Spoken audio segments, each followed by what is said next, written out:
பண்ணுறான்னு இங்கே சொல்லுவாங்க, மக்கள்கிட்ட வந்து சொல்லுவாங்க. அவங்க ஒரு தனியாக அவங்களுக்குன்னு தனி சலுகைகள் இருக்குது. அந்த நெய்வேலி உள்ளால சாதாரண மக்களுக்கு உள்ளே போய் குடியிருப்பு நம்மளுக்கு வீடு கிடையாது.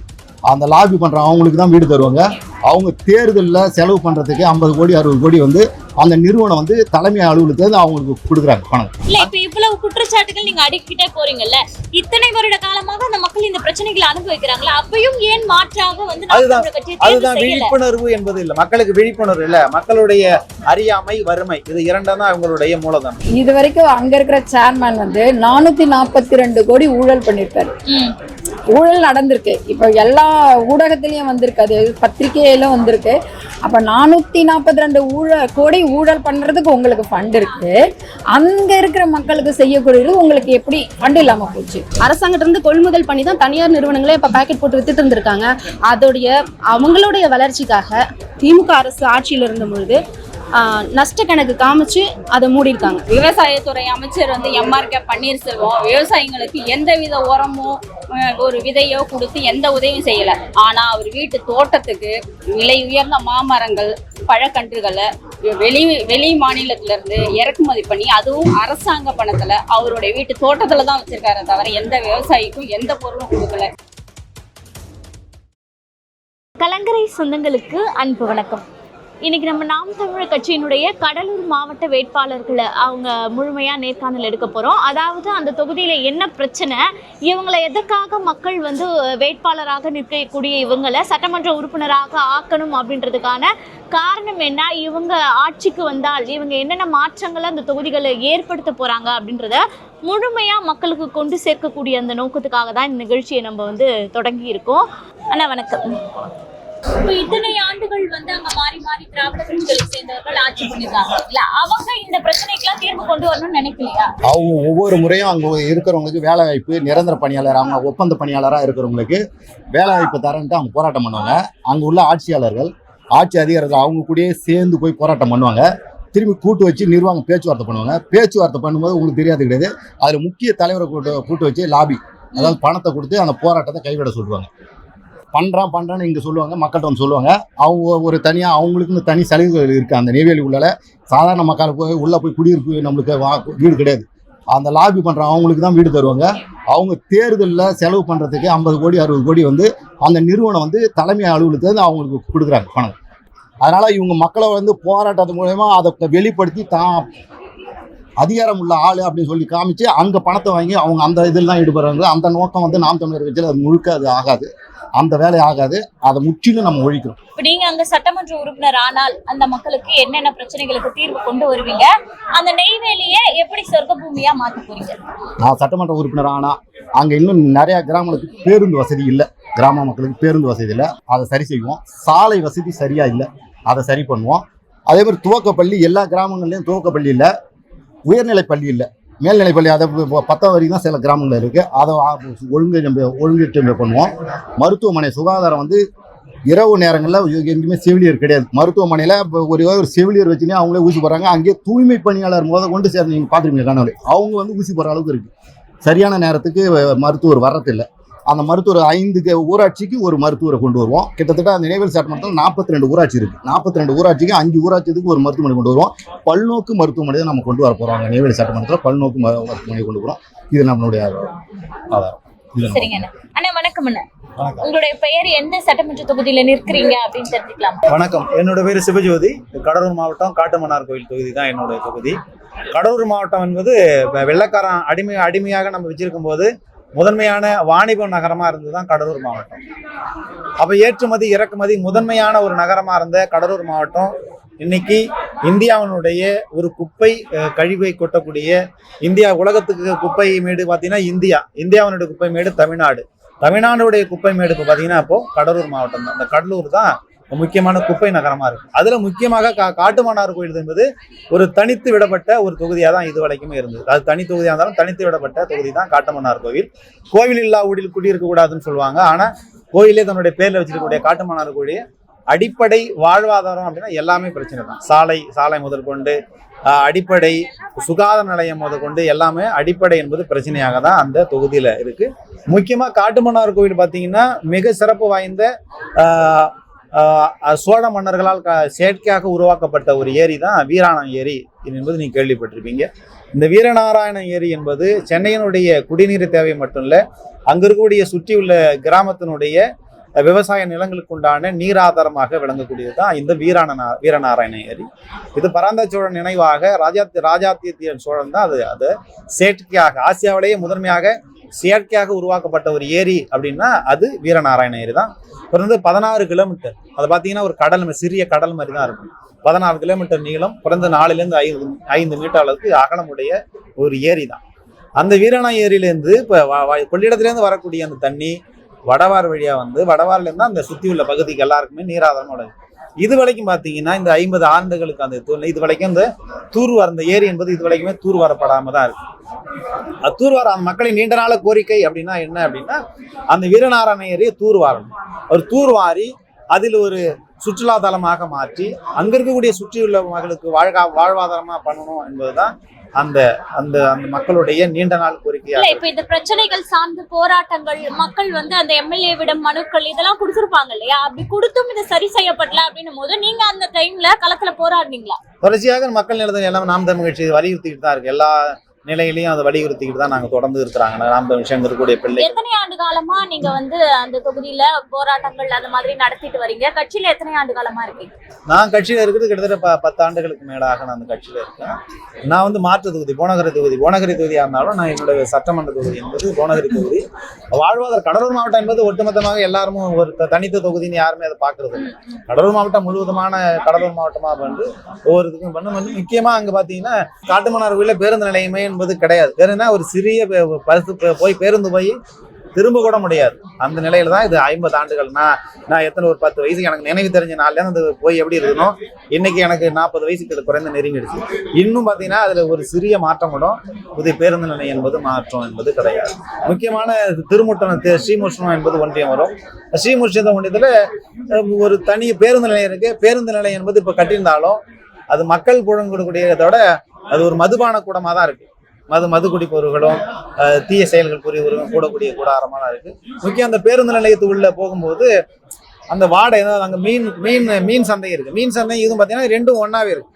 அப்போ பேருந்து நிலையத்துல போகும்போது ஒரு துர்நாற்றம் தான் வீசக்கூடிய நிலைகள். அப்போ அங்களுடைய மக்களுடைய கோரிக்கை பார்த்தீங்கன்னா தனித்த ஒரு மீன் சந்தை அமைக்கணும், அங்க வந்து ஒரு தனியான ஒரு சந்தை அமைக்கணும், காய்கறி தண்ணி தான் நீர்னால கோரிக்கையா இருக்கு.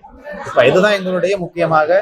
இப்ப நீங்க வந்து ஆட்சிக்கு வந்தா அந்த நகரத்தை எப்படி வந்து சொர்க்கமாக மாத்த அதிகாரம் கிடைத்தும் போது அடிப்படை தேவைகள், அங்க அடிப்படை தேவை எல்லாமே நாங்க சுத்தி பார்க்கும்போது அடிப்படை தேவைகள், சாலை வசதிகள் இருந்து குடிநீர் வசதிகள்ல இருந்து மருத்துவம் எல்லாத்துக்குமே அங்க பிரச்சனை தான். காட்டுமன்னார் கோயில் போது எல்லாத்துக்குமே பிரச்சனைக்குரிய பகுதியாக சொல்லணுன்றதுக்காகலாம் சொல்லல. இந்த அடிப்படை தேவைகள். இன்னும் சில ஊர்களை வீராண ஏரிக்கு பக்கத்துல உள்ள சில கிராமங்களுக்கு சரியான பேருந்து வசதி கூட கிடையாது. இல்ல இப்ப இவ்வளவு குற்றச்சாட்டுகள் நீங்க அடிக்கிட்டே போறீங்கல்ல, இத்தனை வருட காலமாக அந்த மக்கள் இந்த பிரச்சனைகளை அனுபவிக்கிறாங்களா, அப்பயும் ஏன் மாற்றாக வந்து அதுதான் விழிப்புணர்வு என்பது இல்ல. மக்களுக்கு விழிப்புணர்வு இல்ல, மக்களுடைய அறியாமை, வறுமை, இது இரண்டும் தான் அவங்களுடைய மூலதனம். அப்ப அறியாமையும் வறுமையும் பயன்படுத்தும் போது, வறுமையா இருக்கும் போது அந்த நேரத்துல ஒரு 2000 கொடுக்குறாங்க, 4000 கொடுக்குறாங்க, 1000 கொடுக்குறாங்க போது அந்த தேவைகளுக்கும் போது அது போயிடும். இன்னொன்னு சொல்ல போனா நம்மளுடைய மக்கள்கிட்ட பாத்தீங்கன்னா ஒரு 1000 ரூபாய் கொடுத்துட்டாங்களே, அதுக்கு நம்ம நேர்மையா இருக்கணும். அந்த நேர்மை என்பது அங்க இருக்கக்கூடிய அதிகாரத்தில் வரக்கூடிய சட்டமன்ற உறுப்பினருக்கோ அங்க இருக்கக்கூடிய அமைச்சர் பெருமக்களுக்கோ கிடையாது. இதுதான் இந்த சிக்கலுக்கு காரணமே என்பது இதுதான். இப்ப நீங்க அதை எப்படி மாத்த போறீங்க? மக்கள் வந்து உங்களை எதுக்காக அந்த தொகுதியினுடைய சட்டமன்ற உறுப்பினராக தேர்வு செய்யணும்? என் தேர்வு எடுக்கும் போது இந்த முன்மாதிரி தொகுதியாக காட்டுமன்னார் கோயில் தொகுதியை கண்டிப்பாக மாற்றும். ஒரு குறிப்பிட்ட ஒரு 5 கிலோமீட்டர் சுற்றளவுல ஒரு சுகாதார நிலையம், தரமான சுகாதார நிலையம். காட்டுமன்னார் கோயில்ல தரமான மருத்துவமனை கிடையாது. மருத்துவமனை இருக்கு, அது தரமா இருக்கான்னா தரம் என்பது கிடையாது. எங்க ஒரு பெரிய அதுக்கு அடுத்தது சிரமம்னா சிதம்பரம் எங்க ராஜாமுத்தையா மருத்துவக் கல்லூரி தான் வரணும். அதுலயும் முடியலன்னா நாங்க கடலூர் மருத்துவமனை, அதுவும் முடியலன்னா நாங்க பாண்டி ஜிப்மர் தான் போகணும். அப்போ எங்க சுத்து வட்டார பகுதியில பாத்தீங்க அப்படின்னா முக்கியமா போனகிரியா இருக்கலாம், கடலூர் இருக்கலாம், சுற்றியுள்ள பகுதி பெரிய மருத்துவமனை என்பது தரமான மருத்துவமனை இல்லை. அப்ப நாங்க அதிகாரத்துக்கு வரும்போது சட்டமன்ற தொகுதியில காட்டுமன்னார் கோயில் தொகுதியில வரும்போது தரமான மருத்துவமனை, அங்கேயே எல்லா தேவைகளையும் நிறைவேற்றிக் கொள்ளக்கூடிய அளவுல அந்த மருத்துவமனை தரம் உயர்த்துவதற்கான எல்லா முயற்சிகளும் நாங்க எடுக்கிறோம். வணக்கம். உங்களுடைய பெயர் என்ன தெரிஞ்சுக்கலாமா? எந்த சட்டமன்ற தொகுதியில நீங்க வேட்பாளரா களமிறங்குறீங்க? என் பேர் சுமதி, நான் புவனகிரி தொகுதியில வேட்பாளரா களமிறங்குறேன். இதுக்கு முன்னாடி குறிஞ்சிப்பாடி தொகுதியில் 2021 வேட்பாளராக நின்றுருக்கேன். உங்களுடைய சொந்த தொகுதி எதுக்கா? குறிஞ்சிப்பாடி தொகுதி. சரி, இப்போ நீங்க வந்து புவனகிரி தொகுதியில வேட்பாளராக களமிறங்குறீங்க. அங்க இருக்கக்கூடிய மக்கள் அன்றாட வாழ்க்கையில சந்திக்கக்கூடிய பிரச்சனைகள் என்ன? புவனகிரி தொகுதியில் பிரச்சனைகளை நம்ம நிறைய சொல்லிக்கிட்டே போகலாம். நிறைய பிரச்சனைகள் இருக்கு. அதாவது நம்ம முக்கியமான பார்க்கும்போது பள்ளிக்கூடங்களில் சரியான கழிப்பிட வசதிகள் கிடையாது. பேருந்து நிலையம் இருக்கு, ஆனால் பேருந்து நிலையத்தில் கழிவறை ஒன்று கூட சரி கிடையாது. நான் காணொளி வச்சிருக்கேன், நான் அனுப்புகிறேன், நீங்கள் பாருங்கள். ஏன்னா தூத்துக்குடியில் அந்த பொண்ணு இப்போ சமீபத்தில் ஒரு குழந்தை ஒன்று இறந்துச்சு. இல்லை, என்ன காரணம்? 17 வயது குழந்தை இறந்துச்சு. என்ன காரணம்? அந்த பொண்ணு எதுக்காக போனான்? ஒரு வெளி கழிவிட பண்ணுறதுக்காக அவள் போனான். ஆனால் என்ன நடந்துச்சு? இப்போ ஸ்வச் பாரத் இருக்குன்றாங்க. அந்த கழிவறை வசதிகள்லாம் நம்ம மத்திய அரசும் மாநில அரசும் சேர்ந்து தானே செஞ்சு கொடுக்குதுன்னு சொல்கிறாங்க. அப்போ ஏன் அந்த கழிவறை சரியாக அங்கெல்லாம் இல்லை? இப்போ புவனகிரி தொகுதியில் நீங்கள் எடுத்துக்கிட்டிங்கன்னா இந்த கழிவறை தான் முக்கியமான ஒரு பெரிய பிரச்சனையாக இருக்குது. அதுவும் இல்லாமல் இப்போ கடலூர் மாவட்டம்னு நீங்கள் எடுத்துக்கிட்டீங்கன்னாவே முதல் காரணம் என்னன்னு சொன்னால் நிலக்கரி எடுக்கிறதுனால இப்போ 3வது யூனிட் வந்து எங்கே தொடங்குதுன்னா புவனகிரி தொகுதியில் தான் தொடங்குறாங்க. அப்போ ஏற்கனவே எல்லா இடமும் எடுத்து முடிச்சிட்டாங்க, நெய்வேலி எல்லாம் எடுத்து முடிச்சிட்டாங்க. அடுத்தது புவனகிரி 3வது யூனிட்டு.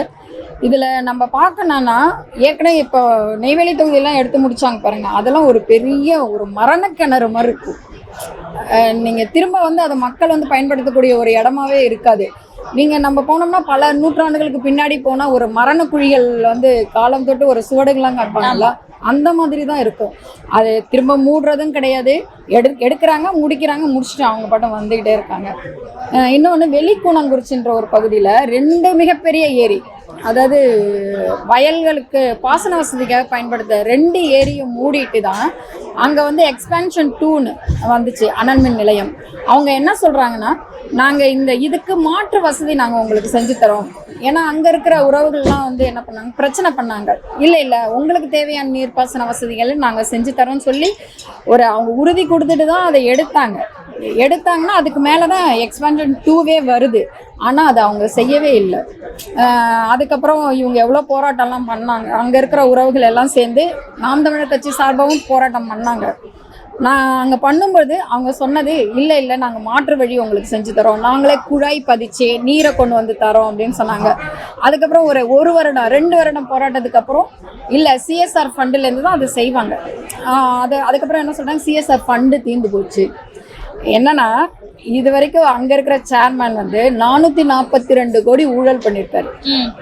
ஊழல் நடந்திருக்கு. இப்போ எல்லா ஊடகத்திலையும் வந்திருக்கு, அது பத்திரிகையில வந்திருக்கு. அப்போ 442 கோடி ஊழல் பண்ணுறதுக்கு உங்களுக்கு ஃபண்ட் இருக்கு. அங்கே இருக்கிற மக்களுக்கு செய்யக்கூடியது உங்களுக்கு எப்படி ஃபண்ட் இல்லாமல் போச்சு? இது ஒரு என்னன்னா, அந்த நிலம் வந்து எங்களோடது, அந்த இடம் அங்கே இருக்கிற வயல்கள் எல்லாமே எங்களோடது. என்ன சொல்லி நீங்கள் எடுக்கிறீங்க? இந்த மக்களுக்கு வந்து உங்களுக்கு நாங்கள் வேலை தரோம் அப்படின்னு சொல்லி வேலை வாய்ப்பு தரோம், அதுக்கு உண்டான நஷ்டஈடு தரோம்னு சொல்லி தான் அவங்க எடுக்கிறாங்க. ஆனால் கடைசியில் என்னாச்சுன்னா அந்த மக்களையே என்னுடைய சொந்த நிலத்திலேயே நான் ஒரு ஏதலியாக நிற்கிற ஒரு கையிற நிலையில் எங்களை நீங்கள் வச்சுருக்கீங்க. நாங்கள் எத்தனையோ போராட்டம் எடுக்கிறோம். நாங்கள் மட்டும் இல்லை, எல்லா கட்சிகளும் எடுக்கிறாங்க, எல்லாருமே சார்ந்து வராங்க. இருந்தாலும் நாங்கள் வந்து ஏன்னா அதில் நிறைய இழந்தது, நிலத்தை இழந்ததுன்னு பார்த்தீங்கன்னா ரொம்ப அதாவது ஒரு நல்ல செல்வாக்கில் உள்ளவங்கலாம் கிடையாது. ஒரு 3 பேர் ரொம்ப வறுமையில் இருக்கிறாங்க. எங்களுக்கு அதை விட வேற வாழ்வாதாரமே எங்களுக்கு இல்லை அப்படின்னு ஒரு சூழ்நிலையில் இருக்கும்பொழுது இந்த மாதிரி ஏமாத்தினா எப்படி? அது எங்களால் ஏற்றுக்கவே முடியல. அது கூட பரவாயில்ல, விட்டுருவோம். ஆனால் இவங்க அந்த நிலக்கரியிலேருந்து கழிவு நீர் வெளியே வருது இல்லையா, அது அப்படியே நிலத்தடி நீரை பாதிக்குது. இன்னைக்கு நீங்கள் பாதரசத்தோட அளவு நீங்கள் எடுத்தீங்கன்னா mg/லிட்டரு வந்து 0.115, அதாவது 115.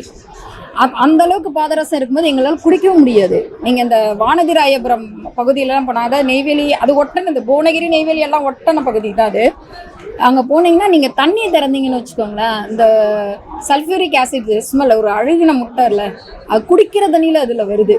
இப்போ எல்லாமே எங்கள் வாழ்வாதாரத்தையும் அழிச்சிட்டிங்க. எங்களுக்கு உண்டானது நஷ்டஈடு நீங்கள் கொடுக்கல அப்படின்னும் போது உண்மையிலே அந்த மாதிரி ஒரு இக்கட்டான ஒரு சூழல் எந்த மக்களுக்குமே வரக்கூடாது, எதிரிக்கு கூட வரக்கூடாது. சரி, இப்ப நீங்க சட்டமன்ற தொகுதியினுடைய வேட்பாளராக களமிறங்கக்கூடிய நீங்க நாளை சட்டமன்ற உறுப்பினராக வந்தீங்க அப்படின்னா என்ன என்ன திட்டங்களை அந்த மக்களுக்கு நல்ல திட்டங்களை செய்ய போறீங்க? அதாவது முதல்ல இப்ப 3வது யூனிட் எங்கன்னு தொடங்குறாங்க புவனகிரி இதுல. இனி ஒரு கையளவு மண் பொடி கூட அங்கேருந்து எடுக்க நாங்கள் விட மாட்டோம். நான் உறுதியாக அதை நான் சொல்கிறேன். அடுத்தது என்னன்னு கேட்டிங்கன்னா, பெண்களுக்கு பாதுகாப்பு வேணும்ப்பா. நாங்கள் எந்த ஒரு மகளிர் காவல் நிலையத்தில் நாங்கள் நம்பலை. உங்களுக்கே தெரியும், அங்கே இருக்கிற மகளிருக்கு தான் போனாங்க, அந்த பிள்ளைக்கு எதுவுமே சொல்லலை. ஸோ நாங்கள் பெண்கள் பாதுகாப்பு படை ஒன்று அங்கே உருவாக்குறோம். எல்லாம் சொல்கிறாங்க சாத்தியம் இல்லைன்னு. சாத்தியம் இல்லைன்றதெல்லாம் கிடையாது, மாற்றம் ஒன்றே மாறாதது. அதனால் அந்த மாற்றத்தை நாங்கள் புதுசாக அந்த இடத்துல பெண்களுக்கு உண்டான ஒரு பாதுகாப்பை நாங்கள் கொண்டு வருவோம். இப்போ பள்ளிகளெல்லாம் வாகனங்கள் இருக்குல்ல, அதில் முழுக்க அதிகமாக பெண்கள் நிறைய பேர் அந்த வாகனம் கொஞ்சம் தயாராக இருக்குங்க. நம்ம சின்னமா புகைப்படம் எடுக்க போகிறோம். வேட்பாளர் கொஞ்சம் தயாராக இருக்குங்க. பேட்டிகளை கொஞ்சம் பிரேக்க முடிச்சிட்டிங்கன்னா சொல்லுங்கள்.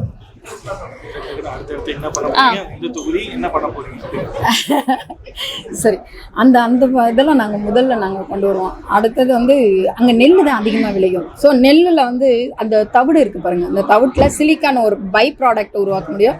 அது நிறைய ஃபீல்டில், கன்ஸ்ட்ரக்ஷன் ஃபீல்டில் நிறைய நம்ம பயன்படுத்த முடியும். ஸோ அந்த நெல் தவிடுலேருந்து அந்த சிலிக்கா தயாரிக்கிற ஒரு அங்கே ஃபேக்ட்ரி எல்லாத்தையும் நாங்கள் உருவாக்குவோம்.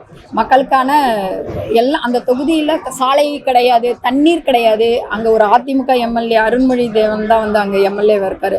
நாங்கள் எல்லாமே அதை எல்லாத்தையும் மாற்றி அங்கே நிறைய குடிசை பகுதிகள் இருக்குது. குடிசை இல்லா ஒரு புவனகிரி தொகுதியாக மாற்றணுன்றது தான் என்னுடைய ஆசை. அதை நிறைவேற்றுவேன். கண்டிப்பா. வாழ்த்துக்கள்க்கா. அக்கா வணக்கம். உங்களுடைய நீங்க அதாவது இந்த தேர்தலில் களமிறங்கக்கூடிய அந்த சட்டமன்ற தொகுதியின் பெயர் என்னன்னு தெரிஞ்சுக்கலாமா? உங்களுடைய அறிமுகத்தை நீங்க பண்ணிக்கலாம். என்னுடைய பேர் ஆனந்தி. நான் விருத்தாச்சலம் சட்டமன்ற தொகுதியில் வேட்பாளராக இருக்கேன். சொந்த தொகுதின்னு பார்த்தீங்கன்னா திட்டுக்குடியில் நான் மண்டல செயலாளராக இருக்கேன். விருத்தாச்சலத்தில் இருக்கிற சில முக்கிய பிரச்சனைகள் அப்படின்னு பார்த்தோம்னா, விருத்தாச்சலத்தை மாவட்டமாக மாற்றணும் அப்படிங்கிறது மக்களுடைய நீண்ட நாள் கோரிக்கை. இப்போ ஆட்சியில் இருக்க அரசு அதை வாக்குறுதியை கொடுத்து தான் வந்தாங்க. அதை இது வரைக்கும் அவங்க செய்யலை. இரண்டாவது, அங்கே பெண்களுக்கான கல்லூரிகள், பெண்களுக்குன்னு இல்லை, பொதுவாக அங்கே கல்லூரியே ஒன்று தான் இருக்குது. அப்படி இருக்கும்போது கலைக்கல்லூரியோ பொறியியல் கல்லூரியோ மருத்துவக் கல்லூரி எதுவுமே கிடையாது. ஸோ பெண்களுக்கான கல்லூரிகளை கொண்டு வரணும். அடுத்து தொழில் சார்ந்த வளர்ச்சின்னு பார்த்தீங்கன்னா, நிலமும் வளமும் சார்ந்த தொழிற்சாலைகள் அங்கே ஏற்கனவே இருந்திருக்கு. ஆனால் அது எல்லாமே திமுக ஆட்சியில் மூடியிருக்காங்க. உதாரணத்துக்கு எண்ணெய் இருக்கு இல்லைங்களா, அங்கே அந்த பகுதியில் நிலக்கடலை எண்ணெய் பொருட்கள், எண்ணெய் வித்துக்கள் அதிகமாக விளையும். நிலக்கடலையாக இருக்கட்டும், எள்ளாக இருக்கட்டும், இதெல்லாம் அங்கே அதிகம் விளையும். அங்கேயே டேங்க் ஆஃப் அப்படின்னு சொல்லிட்டு தமிழ்நாடு அரசே எடுத்து நடத்தின எண்ணெய் ஆலைகள்லாம் இருந்திருக்கு. எதுக்காக மூடினாங்க? அது முக்கியமான காரணத்தை பாருங்க. இவங்கள்ட்ட இருந்து வாங்கி தான் தனியார் நிறுவனமே பாக்கெட், அப்பதான் 1990களில் தான் பாக்கெட் எண்ணெய் அறிமுகமாகுது. அரசாங்கத்திலிருந்து கொள்முதல் பண்ணி தான் தனியார் நிறுவனங்களே இப்போ பாக்கெட் போட்டு வித்துட்டு இருந்திருக்காங்க. அவங்களுடைய வளர்ச்சிக்காக திமுக அரசு ஆட்சியில் இருந்த பொழுது நஷ்ட கணக்கு காமிச்சு அதை மூடியிருக்காங்க. அது இன்னமும் அங்கே இப்போ கூட அது இயங்கக்கூடிய நிலையிலே இருக்குது. ஒரே ஒரு மனு போதும் அந்த ஆலை நம்ம திறக்கிறதுக்கு. ஆராய்ச்சி பண்ணுறதுக்கான கூடம் இருந்திருக்கு. ரொம்ப சக்ஸஸ்ஃபுல்லாக இயங்கிட்டு இருந்திருக்கு. அது ஆக்சுவலாக அங்கே VRI2 அப்படின்னு சொல்லி நிலக்கடலை ஆராய்ச்சி பண்ணி கண்டுபிடிச்சிருக்காங்க மரபணு மூலயமா. ஸோ இந்த மாதிரி நல்லா இயங்கிக்கிட்டு இருக்கு. அடுத்து பார்த்தீங்கன்னா கற்குழாய் பைப் இருக்குல்ல, தமிழ்நாட்டில் அங்கே தான் இருக்கும். அதுவும் அந்த மண் சார்ந்த தொழில், அதையும் மூடிட்டாங்க. அடுத்து பீங்கான் ஃபேக்டரி இந்தியாவில் 2வது அங்கதான் இருக்கு. பாலிடெக்னிக் காலேஜ் அந்த பீங்கான்ஸ் ஓரியன்டா அங்கதான் இருக்கு. ஸோ இது எல்லாமே நிலமும் வளமும் சார்ந்த தொழிற்சாலைகளை மூடி இருக்கு. இது எல்லாமே நம்ம மறுபடியும் திறக்க வேண்டிய கட்டாயத்துல இருக்கோம்.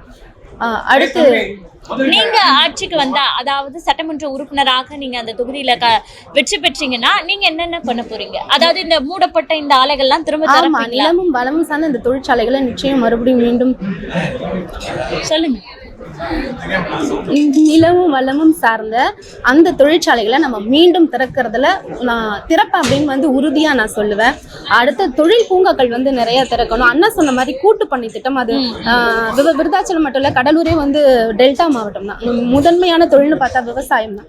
அப்போ நம்ம கூட்டு பண்ணைகள் அதிகமா திறக்கணும். அடுத்து தொழில் வளர்ச்சின்னு பார்த்தா தொழில் பூங்கா, அதாவது நம்ம சொன்னாலே இப்போ மூடப்பட்ட இது எல்லாத்தையுமே திறந்தோம்னாலே அங்க படிச்ச இளைஞர்களுக்கு உள்ளூர்லயே அரசு வேலை அந்த மாதிரி நம்மளால ஏற்படுத்தி தர முடியும். கண்டிப்பாக்கா. வாழ்த்துக்கள். நன்றி நன்றி. வணக்கம்க்கா. வணக்கம். உங்களுடைய பெயர் என்ன தெரிஞ்சுக்கலாமா? எந்த சட்டமன்ற தொகுதியில நீங்க வேட்பாளராக களமிறங்குறீங்க? என்னோட பெயர் வந்து மகாலட்சுமி. நான் திட்டக்குடி வேட்பாளராக களத்தில் இறங்குறேன். சரி, அங்க சந்திக்கக்கூடிய மக்கள் அனுதினமும் சந்திக்கக்கூடிய சவால்கள் என்ன? முக்கிய பிரச்சனைன்னு பார்த்தீங்கன்னாக்கா அங்கே வந்து மருத்துவம் தரமான மருத்துவம் கிடையாது. அது வந்து தரமற்ற முறையில் தான் இருக்குது. அப்புறம் பார்த்தீங்கன்னா வெல்டிங்டன் நீர்த்தேக்கம் வந்து முறையாக தூர் வரப்படலை. அது வந்து கிட்டத்தட்ட 210 கிராமங்களுக்கும் நீர்ப்பாசன ஒரு முக்கிய மூலக்கருவியாக செயல்பட்டு இருக்க ஒரு ஏரி வெல்டிங்டன். அது வந்து முறையாக தூர் வரப்படலை. அப்புறம் பார்த்தீங்கன்னா வானம் பார்த்து விளையிற பயிர் மக்காச்சோளம் முதன்மை விவசாய பொருளாக அங்கே இருக்குங்கக்கா. அதுக்கு வந்து ஏற்ற விலையும் இல்லை. அப்படியே ஏற்ற விலைகள் கிடைத்தாலும் நடுவில் வர தரகர்கள் வந்து அதில் கிடைக்கிற விவசாய மக்களுக்கு கிடைக்கிற லாபங்களை அவங்க லஞ்சமாக பெற்றுக்கிறாங்க. இது முக்கிய பிரச்சனையாக இருக்கிறாங்க. அது மாதிரி மதுபான கடைகள் அதிகம், பஸ் ஸ்டாண்டு கிடையாது, போக்குவரத்து வசதிகள் கிடையாது, சுகாதாரமற்ற முறையில் கழிப்பறைகளும் கிடையாது. இதெல்லாம் அங்கே முக்கிய பிரச்சனை. இப்ப நீங்க வந்து அந்த தொகுதியில வெற்றி பெற்று சட்டமன்ற உறுப்பினர் ஆனா என்னென்ன நலத்திட்டங்களை அந்த மக்களுக்கு செய்வீங்க? நாங்கள் ஆட்சிக்கு வந்தோம்னாக்கா தரமான மருத்துவத்தை தருவோம். இப்போ சிவி கணேசன் ஆட்சியில் வந்து 10 ஆண்டு காலங்களாக அவர் வந்து எம்எல்ஏவாக இருந்துட்டு இருக்காங்க. திட்டக்குடி வேப்பூர் அரசு மருத்துவமனை இருக்குது. அங்கே வந்து ஒரு தரமான மருத்துவமனை கிடையாது. பேருக்கு மருத்துவமனைன்னு இருக்குது, தரமற்ற முறையில் தான் எல்லாமே இருக்காங்க. நாங்கள் ஆட்சிக்கு வந்தோம்னா தரமான மருத்துவம் தருவோம். அக்கா வணக்கம். உங்களுடைய பெயர் என்ன தெரிஞ்சுக்கலாமா? எந்த சட்டமன்ற தொகுதியில நீங்க களமிறங்குறீங்க? வணக்கம், என் பேர் சரசு. கடலூர் சட்டமன்ற தொகுதி வேட்பாளராக இருக்கேன். கடலூர் அப்படின்னாலே வந்து பாத்தீங்கன்னா கடல் சார்ந்த அந்த வளமும் தான் அதிகமா மீன்பிடி தொழில் அதிகமா செய்யக்கூடியவங்களா இருக்காங்க. அங்க என்னென்ன பிரச்சனைகளை மக்கள் சந்திக்கிறாங்க? மீன்பிடி தொழிலே வந்து முக்கிய பிரதானமான கடலூரை வந்து ஒரு ரசாயன கழிவுகள் நிறைஞ்ச இதான் மாத்திருக்காங்க. இங்க கடலூர்ல மீன் பிடிக்க முடியாம அந்த ரசாயன கலந்த கழிவுநீர் கடல்ல கலக்கறதுனால மீன் அந்த இடத்துல இல்ல, நிறைய மீன்கள் இறந்து போயிடுறதுனால அவங்களுக்கு அந்த தொழிலை அவங்க தொடர்ந்து செய்யணும்னாக்கா அவங்க வெளி மாநிலத்துக்கு போய் தான் அவங்க வேலையை அவங்க செய்யற மாதிரி இருக்கு. பிள்ளைங்க குடும்பத்தை விட்டுட்டு அவங்க வெளியில போய் தான் அவங்க வேலையை தொடர்றாங்க. உட்பலம் உள்ள அந்த கடலூர்ல இப்ப அந்த தொழில் எதுவுமே செய்ய முடியல. 40 கிடையாதுன்றீங்களா? இல்ல, 40க்கும் மேற்பட்ட ரசாயன தொழிற்சாலைகள் இருக்கு. சுற்றுச்சூழல் என்ன சொல்றாங்க அப்படின்னாக்கா மனிதர்கள் வாழ தகுதியான இடம் இல்ல அப்படின்னு சொல்லியிருக்காங்க. இப்போ அந்த ரசாயன தொழிற்சாலையை அங்க கொண்டு வந்து வச்சதுனால மனிதர்கள் சுவாச பிரச்சனை, கிட்னி பிரச்சனை, இதய பிரச்சனை இதெல்லாம் நிறைய இருக்கிறதுனால வந்து குழந்தைங்களே இல்லாம போகுது. அதனால அவங்க நிறைய பாதிக்கப்பட்டிருக்காங்க. அவங்களுக்கு சரியான மருத்துவ வசதி கிடையாது. கடலூர் தொகுதியில தலைமையில வந்து அரசு மருத்துவமனை இருக்கு. ஆனா அங்க போனாக்கா நீங்க பாண்டிச்சேரி போங்கன்னு தான் மாத்தி விடுறாங்க. ஆமா, அங்க போங்கன்னு தான் மாத்தி விடுறாங்களே தவிர அங்க சரியான கிடையாது. இப்ப நீங்க ஆட்சிக்கு வந்தீங்கன்னா, அதாவது சட்டமன்ற உறுப்பினராக வெற்றி பெற்றீங்கன்னா நீங்க என்ன நல்ல திட்டங்களை அந்த மக்களுக்கு செய்ய போறீங்க? இரவு நேரங்கள்ல வந்து ரசாயன தொழிற்சாலையில இருந்து காற்றை வந்து திருட்டுத்தனமா வெளியிடுறது, ரசாயன கழிவு வந்து சுத்திகரிப்பு பண்ணாம வெளியிடுறது, இத வந்து முறையா நாங்க வந்து கண்காணிச்சு அது சரியா அவங்க சுத்திகரிக்கப்பட்டு வெளியிடுறாங்களா அப்படின்றத நாங்க பார்ப்போம். இப்ப எல்லா துறையிலையுமே வந்து தவறு நடக்குது. கல்வித்துறையிலிருந்து, பத்திரப்பதிவு துறையிலிருந்து, வருவாய்த்துறையிலிருந்து, காவல்துறையிலிருந்து எல்லாத்துலயும் ஊழல் நிறைஞ்சிருக்கிறதுனால எந்த துறையுமே சரியா அவங்க வேலையை செய்ய முடியாம தான் இருக்கு. இதை வந்து அந்த கலெக்டர் ஆபீஸ் வந்து கடலூர்லயே இருக்கு. நீர்நிலைகள் எல்லாம் வந்து ஆக்கிரமிப்பு பண்ணியிருக்காங்க. இதெல்லாம் அங்க உள்ள கலெக்டருக்கோ அரசு எம்எல்ஏவுக்கோ தெரியாம இல்லை. ஆனா அது ஏன் சரியான நடவடிக்கை ஏன் எடுக்கல? எல்லாமே அவங்களும் வந்து லஞ்சம் வாங்கிக்கோ அவங்க குடும்பத்தை பார்க்கணும் தான். விவசாயத்துறை அமைச்சர் வந்து எம்ஆர்கே பன்னீர்செல்வம் விவசாயிகளுக்கு எந்தவித உரமோ ஒரு விதையோ கொடுத்து எந்த உதவியும் செய்யல. ஆனா அவர் வீட்டு தோட்டத்துக்கு விலை உயர்ந்த மாமரங்கள், பழக்கன்றுகளை வெளி மாநிலத்துல இருந்து இறக்குமதி பண்ணி அதுவும் அரசாங்க பணத்துல அவருடைய வீட்டு தோட்டத்துல தான் வச்சிருக்காரு தவிர எந்த விவசாயிக்கும் எந்த பொருளும் கொடுக்கல. அவங்க அரசியலுக்கு வந்து அவங்க குடும்பத்தை மட்டும்தான் மேம்படுத்திட்டாங்களே தவிர நம்ம மக்களுக்கு அவங்க எந்த விதமே செய்யலாம். மக்கள்கிட்ட இருந்து இன்னும் சுரண்டி தான் அவங்க சாப்பிட்டுட்டு இருக்காங்க. இதெல்லாம் நீங்க வந்தீங்கன்னா மாற்றுவீங்க அப்படின்ற வாக்குறுதி கொடுக்குறீங்க. சரிங்க, ரொம்ப நன்றி.